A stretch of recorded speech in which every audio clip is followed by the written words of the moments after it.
سلام انتعنا نعخاتكم يخون زخبركم زخبركن انتخطاتلت مدبنا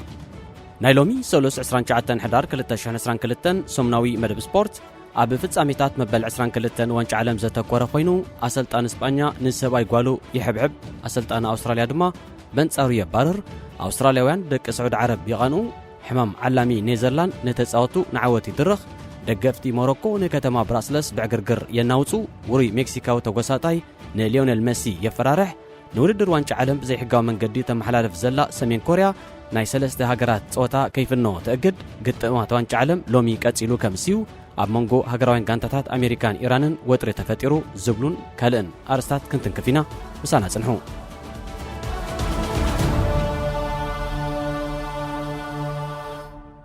تتصاوتاي كلب بارسلونا فيران توريز هاجرات غانتا اسبانيا اب وانጭ عالم قطر 2022 اقرباتهم كاب زلا 26 تتصاوتي حديو اسبانيا نكوستاريكا بغفيح شوعته بادو اب ززغببتلو فلام قطم كلتا غولات زبركته تورز دحرت قطم نتن زقصرن شتتاتو اب ستاديوم التموما باكال ترخيبا نستعزبتو افقاريتو سارا مارتينيزيو وفيون تورز ساران ولا كاك الكيدان تزياسرو فقراو ركب كم زلوهم جن اب مجمريا زعمت زيوم غلوس كيرومو سارا مارتينيز مالت دما غالو ناسلطان اسبانيا لويس انريكي زوددر وانጭ عالم كاب جمرات حيزو غونتي نبور ناي معلام سرحو ترف غيزيو منقدي تويتش زتبهالي محبراو ميديا نتخاتلتو علتاوي طبلحتو ام كفالن كابهم نزمت حطوتات ام ملاسن يزحلفو نينريكي قدم فلام وانጭ عالم كاب زغربتلو حطو كاب تصاوتي هاجراويت غانتا اسبانيا منميو مسخا زمساسل تبليانيرا نسو دما زياده قلال حطيا فيران تورزيو انت زي كوينو غالي بندري مصيا كسادي كتقرصنيا زبل ملسب مهب وزام سيلو نفقار غالو مس بلوصات 11 تصاوتو كم زسلفو اتم بيونيرو اتسلطاني غانتو بقدمت مال السنبت من جرمن حدا بحدا قدم فلايون حطوتاتي انغدو نيرو تورز شتو مسغيبو نتاشرتو عبايتو اب اف وقتيو انتدا صنبيلوا اتبو غبر ملسين تاي خونيو اتبل حطو دما قريباتلو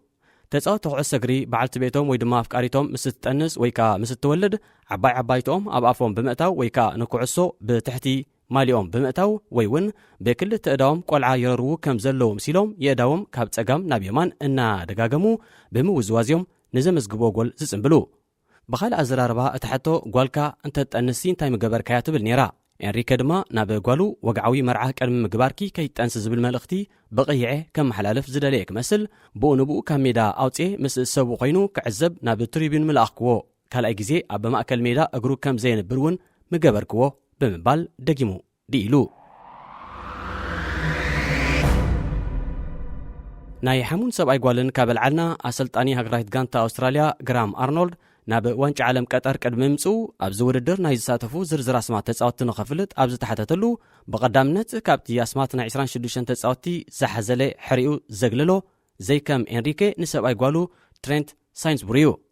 اتسلطاني نتي كاب 2014 عام تمر جميرو ن54 صوتاتات اب مسمر مكلخل نهاجرايت غانتو وكيلو استصاوته بعل بيتا نتا اليزا سمو غالو زخونه ساينسبوري كاب وانጭ عالم نمتراف زبينه وسانه حده كابتوم ابي وتو زوسدوم كبت وسانيتات مخانوم افليتو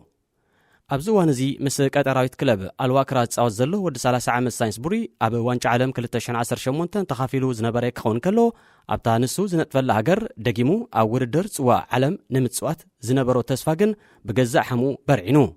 استراليا كساب حجي ساليطاتهم كابزلا كلته قطمات ابتي قداماي فرنسا 4 بحده كتصعرن كلا ابت كلاي دما نتونيزيا حدا بادو رتيعتا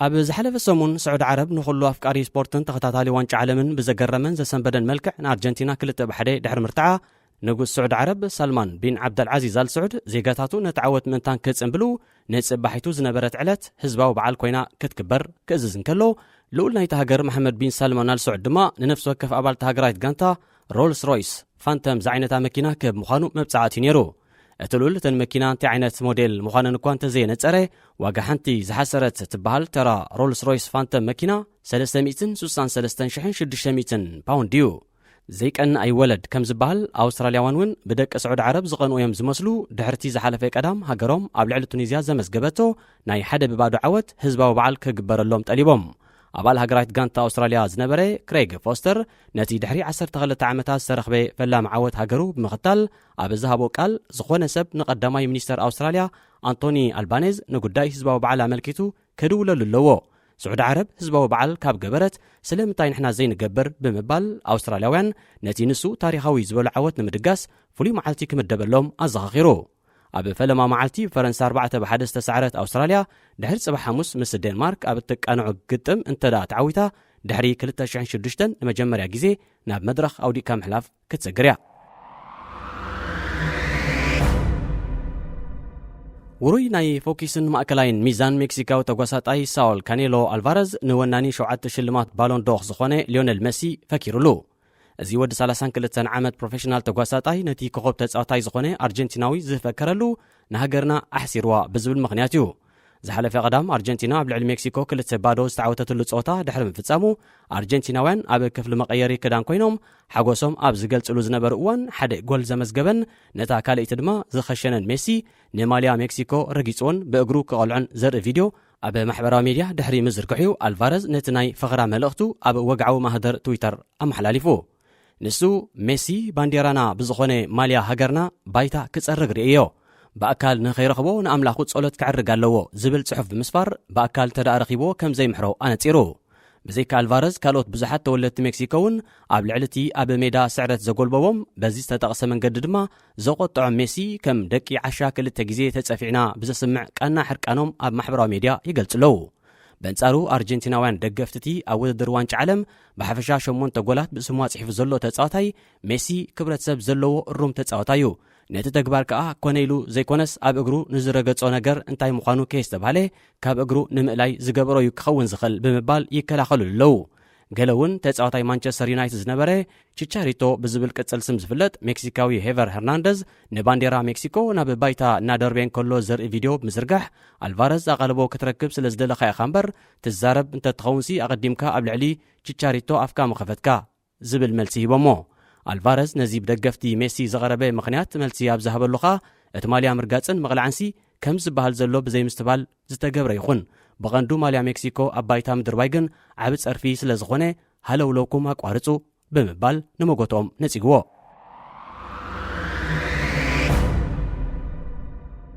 أسلطاني هاجرايت غانتا نيزرلاند لويس فانهال أبو ورح ميازيان هاي زعمت زي لويس نزر استا فيلم نملاي أب استوديو مدبر تلفزيون RTL قريبو بغطاب زقبروك على مطايق أنصار حمام منشرو بروستيتيك على سكم زلو قليس نيرو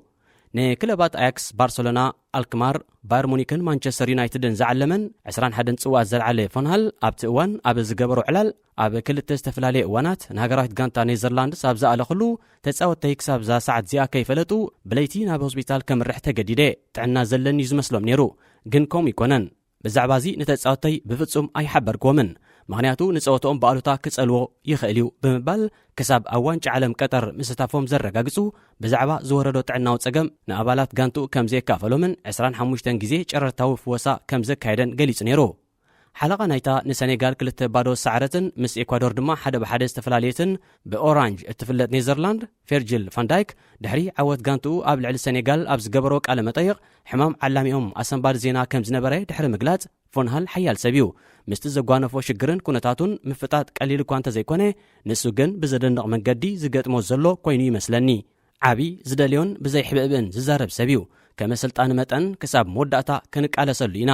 እዚ ዋንጫ ዓለም ናይ መወዳእቱ ምዃኑ ስለንፈልጥ ነታ ጽዋእ ንምውሳድ ልዕሊ ዓቕምና ክንውፈይና ብምባል ንሱን ደጋንቱን ኣሰልጣንዮም ኣንጻር ሕማም መንሽሮ ዘካይዶ ትብዓት ዝመልኦ ቃልሲ ስኖም ክነኽሱን ንኽተባብዑን ከም ዝደረኾም ሓቢሩ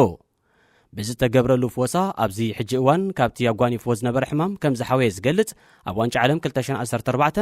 ንኔዘርላንድስ መሪሑ ሳልሳይ ደረጃ ዝሓዘ ወዲ 71 ዓመት ፉንሃል ሃገሩ ኣብ ውድድር ኤሮ 2020 ዘይዕውት ጉዕዞ ድሕሪ ምግባራ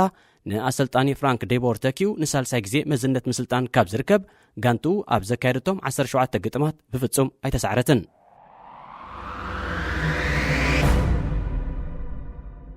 ሰኔጋል ብዘይካቲ ብሰንኪ ማህረምቲ ካብ ዋንጫ ዓለም ዝበኾረ ሳዲዮ ማኔ ምስ ኔዘርላንድስ ኣብ ዘካየደቶ ጸወታ 2-0 ተሳዒራ ድሕሪ ጸወታ ድማ ኣሰልጠንቲ ክልቲአን ጋንታታት ጋዜጣ ዋዕላ ክገብሩ ነይሮም ሰኔጋላዊ ጋዜጠኛ ፓፖ ማሕሙድ ጉዬ ኣብቲ ዋዕላ ክርከብ እኳ እንተኻእለ ሕቶ ንኸቕርብ ግን ዕድል ኣይረኸበን ኣብ ዝቐጸለ መዓልታት ኔዘርላንድስ ምስ ኢኳዶር ማዕረ ሓደ ብሓደ ድሕሪ መፍለለያ ኣብ ዝተኻየደ ጋዜጣ ዋዕላውን ጋዜጠኛ ፓፓ ማሕሙድ ጉዬ ደጊሙ ተኻፊሉ ነይሩ። ዘይከም ቀዳማይ መዓልቲ ድማ ሰሊጥዎ ሕቶኡ ንኸፍስስ ዕድል ተዋሂቦ። ምስኡ ዝነበሩ ጋዜጠኛታት ይኾኑ ፉንሃል ሕቶኡ ከፍስስ እናተጸበዩ ከለዉ ድማ ሕሕ ኢሉ ገረርኡ ድሕሪ ምጽራይ ኣነ ብዕድመ ንእሽተይ ጀማሪ ጋዜጠኛ ንዓኻ ዝኸውን ሕቶ የብለይን ካብ ወዲ 3 ዓመት ከለኹ ኣትሒዘ ኣድናቕን ደጋፍናትካ ምንባረይ ንኽገልጸልካ ጥራየ ነዚ ዕድል ንኽወሃበኒ ሓቲተ ብምባል ኣብ ውሽጡ ዝነበረ ስምዒት ደርጊሕዎ። ብዘረባ ጋዜጠኛ ዝተተንከፈ ፉንሃል ቦገኑ እዚ ዋዕላ ምስ ተወደአ ሓቂፈ ሙቕ ሰላምታይ ክልግሰልካ ዘረባኻ ብልቢ የፈትዮ ከምዚ ናትካ ብዙሕ ሰሚዐ ኣይፈልጥን እየ እዚ ኣዝዩ ምቁር ነገር እዩ ስለዚ ክንተሓቋቐፍ ኢና ዝብል ምላሽ ሂብዎ። ኣብ መወዳእታ እቲ ዋዕላ ምስ ተዛዘመ ድማ ካብቲ ዝነበሮ መንበር ተስዩ ናብ ጉየ ብምራሕ ከም ቃሉ ብክልተ ኣእዳዉ ኣጥቢቑ ብምዕቋፍ ብፍሽኽታ ሰላምታ ሂቡ ሰላምታ ተቐቢሉ። بقدمة مال السنبات كاب تسويت وصاين زخونه عوت موروكو ኣብ ልዕሊ ቤልጅየም ተኸቲሉ ኣብ ከተማ ብራስለስ ርእሰ ከተማ ቤልጅየም ዕግርግር ተላዒሉ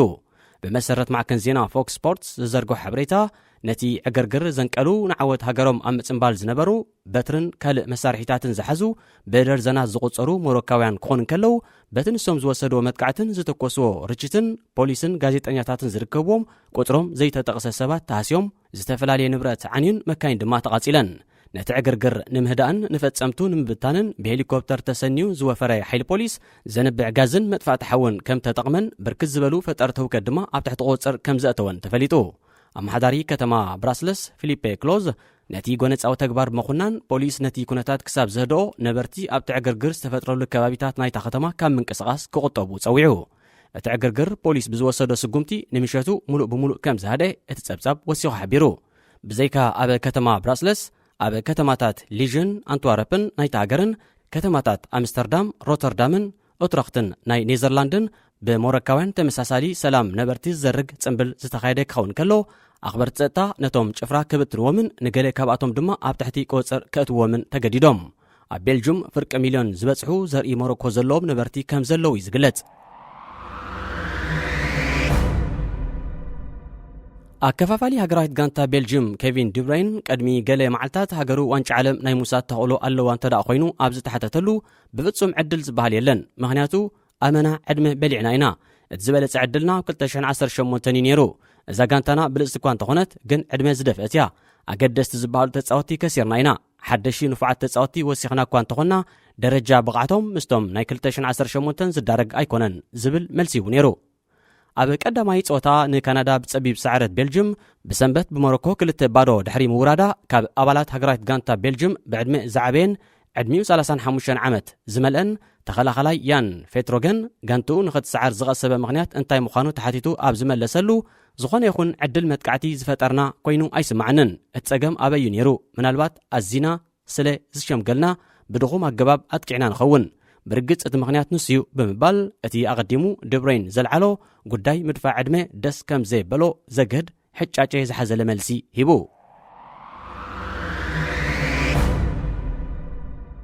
ኣብ ሰሜን ኮርያ ዝርከባ መደበራት ቴሌቪዥን ንፀወታታት ውድድር ዋንጫ ዓለም ክፍንዋን ከለዋ ሰለስተ ሃገራት ንዝፅመዳሉ ፀወታታት ናብ ተዓዘብተን ከይመሓላለፋ ትእዛዝ ተዋሂቦን።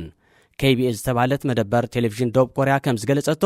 ኣብ ጎረቤታ ዝርከባ መደበራት ቴሌቪዥን ንግጥማት ናይተን ምስታ ብኪም ዮንግ ኡን እትምራሕ ሃገር ወተሃደራውን ፖለቲካውን ቁርቁስ ዘለወን ሰለስተ ሃገራት ማለት ደቡብ ኮርያ፣ ጃፓንን ሕቡራት መንግስታት ኣሜሪካን ከይፍንዎ ተገዲድን ኣለዋ። ሰሜን ኮርያ ንፀወታታት ዋንጫ ዓለም ቀጠር መንገዲ ማዕከናት ዜና ክዝርግሕ ዝኽእላ ሕጋዊ ውዕል እኳ እንተዘይብላ ኣብ ላዕለዋይ ጫፍ የማናይ ኮርናዕ ንዝርከብ ሎጎ ናይ ሓንቲ ነቲ ግጥማት ንምትሕላፍ መስል ዘለዋ ኣገልግሎት ቴሌቪዥን ብምድብዛዝን ብምኽዋልን ግን ነቲ ውድድር ከም ወለንታ ኣብ ምፍናው ትርከብ። መራሕቲ ሃገር ኪም ዮንግ ኡን ኣፍቃሪ ኩዕሶ እግሪ ኮይኑ ደጋፊ እንግሊዛዊት ክለብ ማንቸስተር ዩናይትድ ከም ዝኾነ ይነገረሉ። ዋንጫ ዓለም ንምጭባጥ ኣብ ቀጠር ዝቃለሳ ዘለዋ 32 ሃገራት ካብ ሎሚ ጀሚረን ሳልሳይን ናይ መወዳእታን ናይ ምድብ ግጥማት ከካይደን እተን ሎሚ ጸወታ ጋንታታት ኣብ ጉጅለሄ ከምኡን ጉጅለሌ ዝርከባ ሃገራት ኮይነን ካብ ዓቕሚ ንታሕቲ ናይ ምጽዋትን ኮኔልካ ናይ ምትሕልላፍን ውዲት ንምውጋድ ኣብ ሓደ ጉጅለ ዝተደላደላ ሃገራት ጸወተን ኣብ ሓደ ሰዓት ከሰላስላየን በቲ ወፂኡ ዘሎ መደብ መሰረት ድማ ሎሚ ሰዓት 6 ምሸት ኣብ ምድብ ሄ ዝርከባ ሃገራት ኤኳዶር አንጻር ሴኔጋል፣ ኔዘርላንድ ድማ አንጻር አንጋዲት ሃገር ቀጠር ክረኸባየን። ካብዚ ጉጅለ 4 ነጥብ ዘለዎን ኔዘርላንድን ኤኳዶርን ከምውን 3 ነጥብ ዘለዎን ሴኔጋልን ናብ ዝቕጽል መድረኽ ናይ ምሕላፍ ዕድል ክህልወን ከሎ ቀጠር ግን ካብዚ ውድድር ከም ዝተገለፈት ባእጉ ኣፍሊጣያ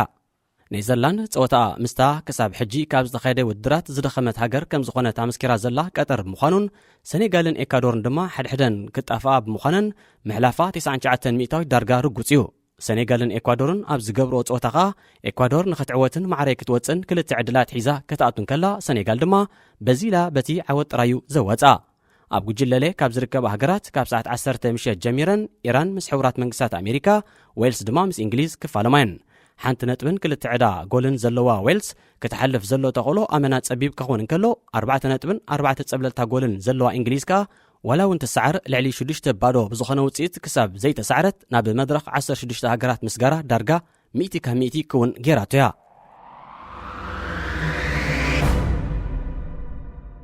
ናይ ኢራንን ኣሜሪካን ምስ ንርኢ 3 ነጥቢ ዘለዋ ኢራን ዌልስ ንእንግሊዝ ክሳብ ዘይሰዓረታ ብዘይካ ብዓወት ማዕረ ብምውፃውን ናብ ዝቕፅል መድረኽ ክትኣቱ ትኽእል እያ 2 ነጥቢ ዘለዋ ኣሜሪካ ብሸነኻ ክትሓልፍ እንተዳ ኮይና እቲ እንኩ ዕጫ ላዕለዋ ኢድ መሓዝ ጥራዩ ኣብ መንጎተን ካብ መወዳእታ ሰብዓታታት ሒዘን ብፖለቲካን ጎነፅን ዘይሳንያ ሃገራት ኢራንን ሕቡራት መንግስታት ኣሜሪካን ዝካየድ ግጥም ልዕሊ እቲ ስፖርታዊ ዕላማ ፖለቲካዊ ርዝነት እውን ስለ ዘሎ ባእጉ ተሃራፊ ኮይኑሎ ኣሜሪካ ኣብ ወግዓዊ ማህደር ትዊተራ ብቐዳም 26 ሕዳር ንደረጃን ነጥብን ተን ኣብ ጉጅላ ዝርከባ ሃገራት ዝምልከት ሓበሬታ ኣብ ዘርጋሕትሉ ንባንዴራ ኢራን ብዘይቲ ኣብ ማእከል እታ ባንዴራ ዝሰፈር ኣርማ ብምልጣፍ ኣብ መንጎተን ጋንታታት ሰፊኑን ፀንሐ መጠን ወጥሪ ኣብ ርእሲ ምዕራጉ ንመንግስቲ ኢራን ኣነዲሩ ከም ውፅኢት ናይ ዝኸኣ ታስኒም ዝተባሃለ ምስቲ መንግስቲ ምትእስሳር ዘለዎ ኣገልግሎት ዜና ፊፋ ንኣሜሪካ ካብ ዋንጫ ዓለም ከባራ ፀዊዑ እቲ ኣገልግሎት ዜና ዓንቀጽ 13 ሕጊ ፊፋ ዝኾነ ሰብ ክብሪ ወይ ቀንዕና ናይ ሓንቲ ሃገር ሰብ ወይ ድማ ጉጅለ እንተዳ ተንኪፉ ብውሕዱ ን10 ፀወታታት ወይ ከዓ ንዝተወሰነ ግዜ ይቕፃዕ ወይ ድማ ካልእ ንበደሉ ዝመጣጠን ዲሲፕሊናዊ ስጉምቲ ይውሰደሉ እዩ ዝብል ስለዚ ሃገራት ጋንታ ኩዕሶ እግሪ ሕቡራት መንግስታት ኣሜሪካ ኣብ ወግዓዊ ማህደር ትዊተራ ዝዘንብዐ ባንዴራ ኢራን ብምልጣፍ ነዚ ዓንቀጽ እዚ ስለ ዝጠሓሰት ብመሰረት ዝዓንቀጽ ድማ ን10 ፀወታታት ንኽትቅፃዕ ስለ ዝግባኣ ፊፋ ካብ ዋንጫ ዓለም ቀጠር ቀሊዑ ከውፃእ ኣለዎ ኢሉ ሃገራት ጋንታ ኩዕሶ እግሪ ኣሜሪካ ብወገና ኣርማ ዘይብሉ ሌጣ ባንዴራ ኢራን ክትልጥፍ ዝወሰነትሉ ምክንያት ነቲ ደቂ ኣንስትዮ ኢራን መሰረታዊ ሰብኣዊ መሰለን ንምኽባር ዘካይድኦ ዘለዋ ቃልሲ ደገፍ ንምሃብ ምዃኑ ብምብራህ እቲ ተግባር ሓንሳብን ዘይድገምን ኮይኑ ኣብ ዝቕፅል እጥፎታት ግን ቁኑዕ ባንዴራ እቲ ሃገር ክትጥቀም ምዃና ኣፍሊጣ ብድሕሪ ሞት ናይታ ፀጉሪ ርእስኺ ብግቡእ ኣይተጎልበብክን ብዝብል ክሲ ብፖሊስ ንምግባር ከተማ ቴህራን ኣብ ቤት ማሕቡስ ድሕሪ ምእታዋ ኣብ ሳለስቲ ህይወታ ዝሰኣነት ማሕሳ ኣማኒ ዝተባለት ጓል 22 ዓመት መንእሰይ ኣብ ኢራን ካብ ቀድሚ 2 ዋርሓት ሒዙ ብደቂ ኣንስትዮ ሃገር ዝተበገሰ ተቃውሞ ተጓሂሩ ከም ዘሎ ይፍለጥ ክቡራት ተኸታተልትና ንሎሚ ተዳልዩ ዝነበረ ሰሙናዊ መደብ ስፖርት ተፈጺሙሎ ዝመጽ ሰሙን ብኻልእ ዝተፈላለየ ትሕዝቶታት ክሳብ ንራኸብ ንኹልና በብዘለናዮ ሰላም እንትዕናን